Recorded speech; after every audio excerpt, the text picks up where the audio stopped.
દાદરા અને નગર હવેલીની Dadra higher secondary સ્કૂલમાં ગતરોજ એક ગંભીર મામલો સામે આવ્યો છે, જેમાં ધોરણ 10માં ભણતી વિદ્યાર્થીનીઓને શિક્ષક દ્વારા બહેરહેમીથી માર મારવામાં આવ્યો છે। આ મામલો ત્યારે સામે આવ્યો જ્યારે 10મા ધોરણમાં ભણતી વિદ્યાર્થીનીઓએ તેમના ટીચર હિના દેસાઈએ સ્ટીલ સ્કેલથી વિદ્યાર્થીઓને માર મારવાની ફરિયાદ સ્કૂલ પ્રશાસનને કરી હતી। આ અંગે તરત જ કાર્યવાહી કરતા સ્કૂલના પ્રિન્સિપાલે હિના દેસાઈને સોકોઝ નોટિસ જાહેર કરી 2 દિવસની અંદર જ જવાબ આપવા જણાવ્યું છે। તેમજ શિક્ષણ વિભાગને પણ આ ઘટનાની જાણકારી આપવામાં આવી છે। આવો જાણીએ શાળાના પ્રિન્સિપાલ શું કહે છે। 20 तारीख को हुई है, उसके विषय में विद्यार्थियों ने मुझे शिकायत की।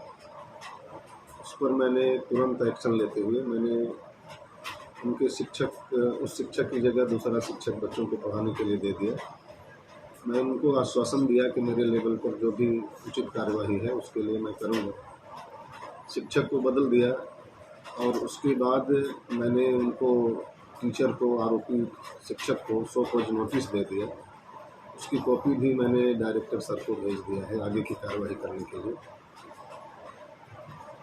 3 तारीख को हमारे विद्यालय में सहायक शिक्षा निदेशक मंसूरी सर, प्रकोष सर और शिक्षा अधिकारी दीदी पाटिल सर ने भी यहाँ आकर के वस्तु स्थिति को जाना और इस विषय पर उचित कार्यवाही करने के लिए आश्वासन दिया।